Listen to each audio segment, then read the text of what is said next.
This program is sponsored by Shama Banaspati and Cooking Oil, Viz Wash, Gulistan Property Marketing, SM Foods, Volca Foods International, Al Kareem Builders, and Dhareja Group of Academies. اعوذ باللہ من الشیطان الرجیم بسم اللہ الرحمن الرحیم الصلاۃ والسلام علیک یا رسول اللہ صلی اللہ علیہ وسلم۔ ناظرین، آپ دیکھ رہے ہیں مخصوص نیوز کا علمی اور ادبی پروگرام اہل قلم، اور میں ہوں میزبان راجہ کوثر سعیدی۔ آج ہمارے مہمان عالمی شہرت یافتہ شاعر، معروف صحافی، نثر نگار، نقاد، محقق، مدبر، دانشور، ریڈیو اور ٹی وی پر کئی پروگراموں کے میزبان، 2000 سے زائد کالم لکھنے اور کم و بیش 25 کتب تصنیف و تالیف کرنے کا اعزاز رکھنے والی ہمہ جہت شخصیت جناب رضی الدین رضی ہمارے پروگرام اہل قلم میں مہمان ہیں، اور میں انہی کے ایک شعر کے ساتھ خوش آمدید کہنے جا رہا ہوں کہ چاہنے والوں میں تم سے چھپ نہیں سکتا کبھی، چاہنے والوں میں تم سے چھپ نہیں سکتا کبھی، دوستو میرا پتہ آسان ہے ملتان ہے۔ رضی بھائی، آپ کو خوش آمدید کہتے ہیں، بہت شکریہ کہ آپ ہمارے پروگرام میں تشریف لائے۔ بہت شکریہ۔ میرا پہلا سوال یہ ہے کہ آپ کی ابتدائی تعلیم کہاں مکمل ہوئی، اور کیا وہاں بزم ادب کی جو تحریکات تھیں اس میں آپ حصہ لیتے رہے، اور اس کا آج کتنا ثمر آپ محسوس کرتے ہیں؟ میری تعلیم جو تھی ابتدائی ملتان میں ہی ہے، فیڈرل پبلک اسکول میں، اور یہ پہلے ایس پی چوک کے قریب تھا، اب یہ ایم جی ایم کے سامنے ہے فیڈرل پبلک اسکول، وہ والا اسکول ہمارا تھا۔ اور علمی و ادبی سرگرمیاں اس طرح ہوتی تھیں کہ ہمارے اساتذہ کو شاعری سے دلچسپی تھی، وہ ہمیں شعر سناتے تھے۔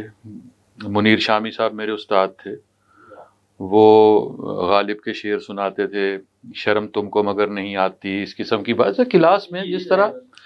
اور پھر اسی زمانے میں، اسکول کے زمانے میں، ہمارا تقریری مقابلے ہوتے تھے، ان میں ہم ٹیموں کے ساتھ جاتے ہوتے تھے۔ ملتان میں مختلف سکولوں میں ہم جا کر مقابلوں میں حصہ لیتے تھے۔ مضمون نویسی کے مقابلے ہوتے تھے، ان میں ہم شریک ہوتے تھے۔ اور اس طرح ایک بزم ادب باقاعدہ نہیں تھی اس سکول میں، لیکن علمی ادبی ماحول تھا۔ میں نے دیوان غالب سکول کے زمانے میں پڑھ لیا تھا، اور سکول میں ایک لائبریری تھی جہاں عبدالرحمن چغتائی کا مصور دیوان غالب موجود تھا، میں وہ نکلوایا تھا۔ میں نے 6ٹھی 7ویں میں دیوان غالب پڑھنا شروع کر دیا تھا۔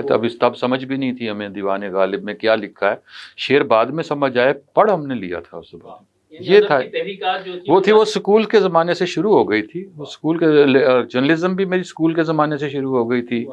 78 میں سکول میں تھا جب میرے آرٹیکل چھپنا شروع ہو گئے تھے، سکولوں کی رپورٹیں لکھنا۔ امروز کے دفتر میں جاتا ہوتا تھا 78 میں، 8ویں کلاس میں تھا میں، تو امروز کے دفتر میں جانا، اقبال ساغر صدیقی صاحب، مرزا ابن حنیف صاحب، نوشابہ نرگس صاحبہ، ان سب کو میں نے 8ویں جماعت سے ملنا شروع کیا ہوا ہے۔ میری پہلی کہانی نوشابہ صاحبہ نے شائع کی تھی، اور میں یہ کہتا ہوتا ہوں کہ اقبال ساغر صدیقی یا نوشابہ نرگس اگر یہ میری تحریروں کو ریجیکٹ کر دیتے تو شاید میں کہیں بددیانت کلرک ہوتا۔ واہ واہ واہ واہ، کیا اچھی بات ہے، واہ واہ واہ، زبردست۔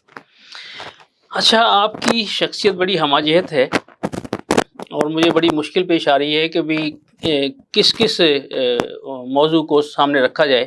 تاہم دوسرا سوال یہ ہے کہ آج کل آپ روزنامہ بدلتا زمانہ میں کالم لکھ رہے ہیں، آپ کے کالم بھی بڑی انفرادیت کے حامل ہوتے ہیں، تو جاننا چاہوں گا کہ کیا کالم نگاری واقعی ہمارے شب و روز کے معمولات کی عکاس ہے؟ نہیں، اب تو نہیں ہے، اب نہیں ہے۔ اب اس کی وجہ یہ ہے، دیکھیں میں 1983 سے کالم لکھ رہا ہوں، اور 1983 میں روزنامہ سنگ میل میں تھا، اور وہاں میں نے ڈرتے ڈرتے کے نام سے کالم لکھنا شروع کیا تھا۔ 1983 میں سوائے اقبال ساغر صدیقی کے ملتان میں کوئی کالم نہیں لکھتا تھا۔ اچھا، اقبال ساغر صدیقی کا کالم آتا تھا۔ آج جتنے کالم نگار ہیں، 1983 میں ان میں سے کوئی کالم نگار نہیں تھا۔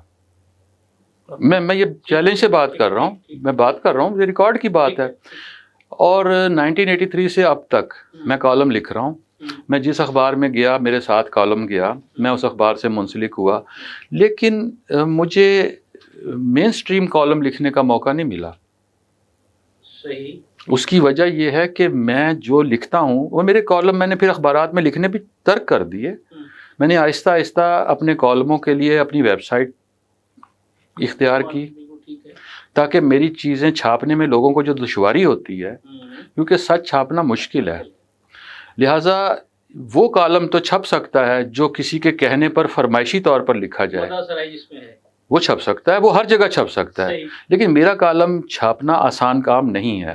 سو میں نے جب دیکھا کہ میرے کالم چھاپنے پر اخبارات والوں کو، مدیروں کو، میرے دوستوں کو پریشانی ہو رہی ہے، تو میں نے کہا میں اپنے دوستوں کو پریشان نہیں کرتا۔ سو میں نے کوشش یہ کی کہ کہیں کہیں منافقت سے کام لیا جائے، لیکن جب میں نے منافقت سے کام لیا تو کالم میں چاشنی بھی نہ رہی۔ تو وہ کالم میں اگر آپ نے اٹریکشن رکھنی ہے اور لوگوں تک اپنے دل کی بات بتانی ہے تو آپ سچ بولیں گے، تو لوگ اصل میں وہ پڑھنا اور سننا چاہتے ہیں جو وہ خود نہیں کہہ سکتے، سو وہ ہماری زبان سے سننا چاہتے ہیں۔ شاعری میں بھی شعر وہی اپیل کر رہا ہوتا ہے جو لوگوں کے دل کی بات ہو، ان کے دل میں ہوتا ہے لیکن وہ کہہ نہیں سکتے، ہم کہہ دیتے ہیں۔ دیکھنا تقریر کی لذت کے جو اس نے کہا، ہاں جی، میں نے یہ جانا کہ گویا یہ بھی میرے دل میں تھا۔ سو کالم بھی ایسے ہی ہے۔ سو اب کالم نگاری جو ہے نا وہ اب بس وہی ہے، ایک ایسے ہی ہے بس۔ اچھا، شاعری کا آغاز کب ہوا؟ 78 میں، 78 8ویں جماعت میں۔ اور پہلا مجموعہ کوئی یاد ہے؟ 1990 میں، اچھا، کیا نام؟ دن بدلیں گے جانا۔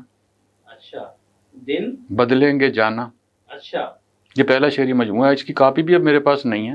اچھا، تقسیم ہو گئی ساری؟ وہ ظاہر ختم ہو گئی، 1990 میں شائع ہوا تھا۔ دوسرا شعری مجموعہ ستارے مل نہیں سکتے۔ اچھا، تو اب تک آپ کی کم و بیش شاعری کی میری 5 کتابیں آ چکی ہیں، اچھا، اور نثر کی کل ملا کے 20-25 کتابیں بن جاتی ہیں۔ تو اس میں نثر جو ہے، نثر میں میرے ملتان پر کتابیں ہیں، آپ دیکھیں وہ شروع ہوتی ہیں رفتگان ملتان سے، وہ ہاں جی وہ مرحومین کی بارے میں تھی۔ پھر میں نے جب مرحومین کا لکھ دیا تو لوگوں نے کہا تم صرف مرنے والوں کو یاد کرتے ہو، موت کا انتظار کرتے ہو۔ میں نے وابستگان ملتان لکھی، وابستگان ملتان جو زندہ لوگ ہیں۔ تو اب یہ وابستگان ملتان۔ اب اس کے بعد یہ 2 کتابیں آ گئیں، سخنوران ملتان، یہ 2 جلدیں ہیں۔ اس میں آپ نے جو ہے وہ اس کے بارے میں ذرا ہمارے ناظرین کو بتائیے گا۔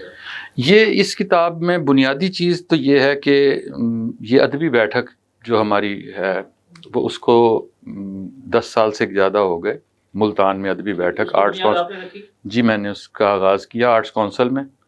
محمد علی واسطی صاحب سے ہم نے کہا کہ ہمیں یہاں مختلف، آپ نے یہاں موسیقی کی کلاس ہوتی ہے، یہاں مصور آتے ہیں، تو ادیبوں کے لیے بھی جگہ دیں۔ انہوں نے کہا مشکل کام ہے ہر ہفتے لوگوں کو جمع کرنا، کوئی کرے گا نہیں اور کرتا بھی نہیں۔ میں نے کئی دفعہ کہا ہے لیکن کرتے نہیں ہیں لوگ۔ میں نے کہا جی آپ ہمیں موقع دیں، ہم اسے چلا کے دکھائیں گے۔ اور جب میں نے شروع کیا تھا مجھے نہیں اندازہ تھا کہ ہم 10 سال گزار لیں گے۔ یہ جب 10 سال گزر گئے، اب اس مہینے میں 4 پروگرام، ایک مہینے میں 4 پروگرام، 48 جی اس مرتبہ جو اب اگلا پروگرام ہمارا ہونا ہے 1-2 ہفتوں کے بعد، 400 ہفتے مکمل ہو جائیں گے۔ 400 ہفتے؟ جی 400 ہفتے مکمل ہو جائیں گے ادبی بیٹھک کے۔ اور یہ 10 سال جب مکمل ہوئے تھے تو اس وقت میں نے یہ کتاب، میں نے کہا کہ اس کی ہسٹری کو محفوظ کیا جائے۔ سو یہ ادبی بیٹھک میں آنے والوں کا تعارف ہے اس میں، اور ادبی بیٹھک کے اجلاسوں کی تفصیل ہے اس میں، کس ڈیٹ کو کون سا اجلاس ہوا۔ تو یہ ہم نے کہا کہ ہم اپنے عہد کو محفوظ کرتے چلے جائیں، کیونکہ اردو اکیڈمی کا ایک بڑا شاندار ماضی ہے ملتان میں۔ آرٹس فورم بہت عرصے سے اجلاس کر رہے ہیں، انہوں نے بھی اپنی چیزوں کو محفوظ کیا، لیکن ہمیں اردو اکیڈمی کی اتنی چیزیں محفوظ نہیں ملتی، اجلاسوں کی کارروائیاں اس زمانے کی، وہ ریکارڈ ایک اردو اکیڈمی کا جو ہے وہ اگر کمپائل ہو جائے، کالمز لکھے بھی، اشرف صاحب نے بھی لکھے کالم اس زمانے میں اردو اکیڈمی کے حوالے سے، اصغر الدین سید صاحب نے وہ کالم لکھے، انور جمال صاحب نے ان اجلاسوں کی کارروائی، ان کی کتاب اب آ رہی ہے، وہ کمپائل ہو چکی ہوئی ہے۔ محمد امین صاحب کے پاس بھی بہت سارے ریکارڈ ہیں، وہ ایک طویل عرصہ اردو اکیڈمی کے سیکرٹری کی حیثیت سے فرائض انجام دیتے رہے، لیکن وہ کارروائیاں اگر محفوظ ہو جائیں، کہیں شائع ہو جائیں، وہ ایک عہد کا ریکارڈ ہوگا. تو یہ ہم نے اپنے عہد کو محفوظ کرنے کی کوشش کی ہے. یہ ایک بڑی ذمہ داری کا کام ہے کہ بھئی باقاعدہ وہاں حاضری لگوائی جائے اور رجسٹر میں درج کیا جائے، لکھا جائے، پھر اسے سنبھال کے رکھا جائے. تو آپ نے یقیناً یہ سارا کام کیا. اور ناظرین میں یہاں دیکھیے میں آپ کو ایک جھلک بھی دکھا رہا ہوں کہ اس میں ہر ہفتے جو ہے وہ باقاعدہ کہ آج جمعرات 26 مئی 2011 کو معروف افسانہ نگار اور محقق حنیف چودھری صاحب کے ساتھ مکالمہ ہوا. صدارت مسیح اللہ جام پوری، مہمان خصوصی رشید حسین سلیمی اور شرکا کے نام بھی لکھے ہوئے ہیں. تو اس انداز سے یہ ساری چیزیں جو ہیں وہ اس میں محفوظ ہوتی رہی ہیں. اور یقیناً ہم نے لفظوں میں زندگی رکھ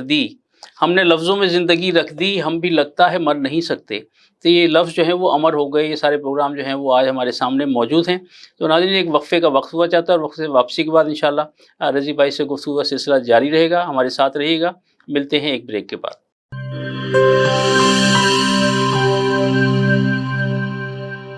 بولے دل کی بولیاں، ذائقے کی زبان ہے شمع،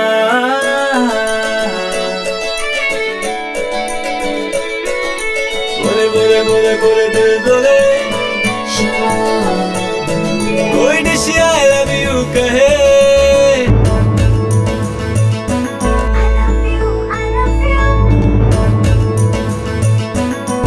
کوئی مس یو کا سگنل بنے، روز شمع کی ہو محفل، رونق بنے ویجیبل.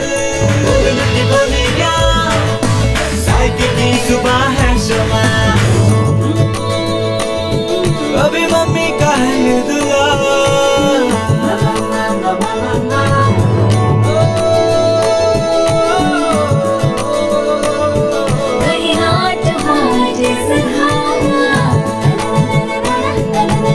روز شمع کی ہو محفل، رونق انیویٹیبل.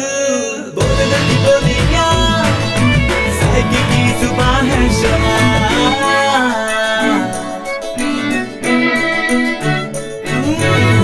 تکرار بھی یہی پیار بھی، تکرار بھی یہی پیار بھی، یہی جیت بھی یہی ہار بھی.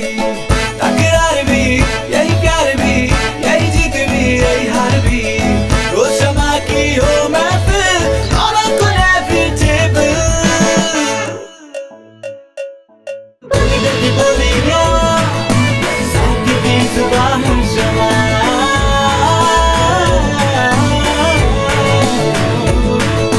ذائقے کی زبان ہے شمع. وائس ہیلتھ فارمولا کے ساتھ شمع کوکنگ آئل اینڈ شمع بناسپتی. بولے دل کی بولی.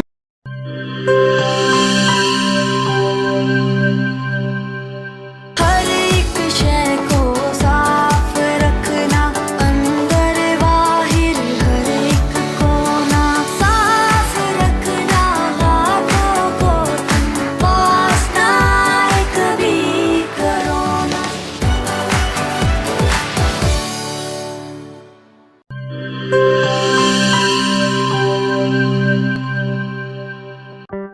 کورونا میں احتیاط کا سبھی بولتے ہیں، مگر مکمل احتیاط کوئی بھی نہیں کرتا.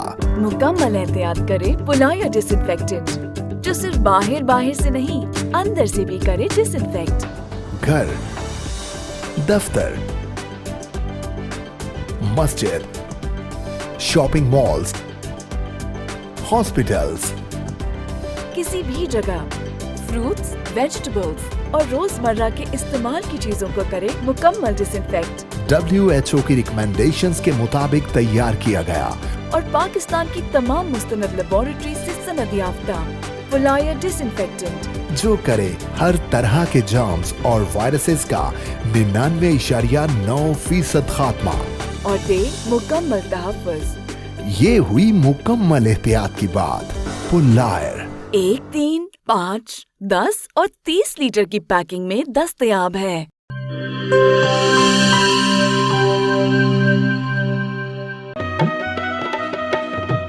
ٹھیک ہے، پیسے تیری مرضی دے، لیکن میں کو واش روم، ٹوائلٹ تے فرش شیشے والی کار لشک دا چاہیے.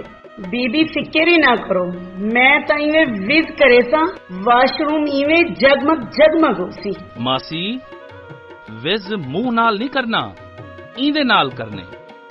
وز آیا داغ تے جراثیم دا صفایا، صحت صفائی تے پاکیزگی گن کے آیا. کیوں جو صفائی نصف ਈਮਾਨ ਹੈ। ਵੱਲ ਡਿੱਠੇ ਮੇਰਾ ਤੇ ਵਿਜ਼ ਦਾ ਕਮਾਲ, ਜਨੂਬੀ ਪੰਜਾਬ ਦਾ ਪਹਿਲਾ ਬ੍ਰਾਂਡ,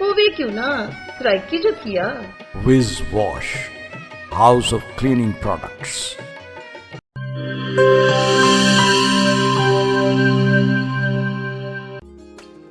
ਮਿਸਤਰੀ ਸਾਹਿਬ, ਇੰਦਾ ਕੁਝ ਥੀ ਸਕਦੀ? ਪੱਟ ਕੇ ਨਵਾਂ ਲੱਗ ਸੀ। ਪੈਸੇ ਕਿਤਨੇ ਤੇ ਟਾਈਮ ਕਿਤਨਾ? 8000 2 ਦਿਹਾੜੇ। ਇਓ ਨਵਾਂ ਥੀ ਵੈਸੀ ਬਾਜੀ। ਤੁਸਾਂ ਕਰੇ ਸੋ ਇਹ ਕਰੇ ਸੀ, ਉਹ ਵੀ 2 ਮਿੰਟਾਂ ਵਿੱਚ। ਠੀਕ ਹੈ ਨਾ, 5000 ਮੈਂ ਦੇਤਾ। ਸਾਡੇ ਜਨੂਬੀ ਪੰਜਾਬ ਦਾ ਆਪਣਾ ਬੈਸਟ ਬਾਥਰੂਮ ਤੇ ਟਾਇਲਟ ਕਲੀਨਰ, ਪੁਰਾਣੇ ਜ਼ਿੱਦੀ ਦਾਗ ਹੀ ਨਹੀਂ, ਜਰਾਸੀਮ ਤੇ ਵਾਇਰਸ ਦਾ ਵੀ ਖਾਤਮਾ। ਮਿਸਤਰੀ ਸਾਹਿਬ 5000 ਗਿਣ ਆਇਓ। ਖੁੱਲੇ ਪੈਸੇ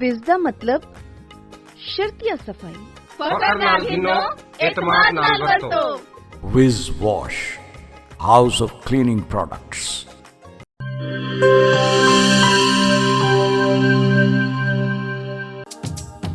ਕਿਹੜੇ ਦਾਗ ਤੇ ਕਿਹੜੇ ਧੱਬੇ, ਵਿਜ਼ ਦੇ ਅੱਗੋਂ ਵੀ ਕੋਈ ਟਿਕਦੇ? ਫਰਸ਼ ਤੇ ਦੇਖੋ ਚਮਚਮ ਚਮਕੇ, ਟਾਇਲਟ ਵੀ ਲਿਸ਼ਕਾਰੇ ਮਾਰੇ। ਪਹਿਲਾ ਬ੍ਰਾਂਡ ਸਾਡਾ ਆਪਣਾ ਤੇ ਦੂਜਾ ਮਾਲ ਅਸਾਂ ਨਹੀਂ ਘਿਨਣਾ। ਵਿਜ਼ ਦਾ ਇਹ ਪੈਗਾਮ ਹੈ ਬੇਲੀ, ਤੰਦਰੁਸਤੀ ਇਨਾਮ ਹੈ ਬੇਲੀ। ਨਿਤ ਇਮਾਨ ਸਫਾਈ ਹੀ ਵੇ, ਤੰਦਰੁਸਤੀ ਦੀ ਪੌੜੀ ਹੀ ਵੇ।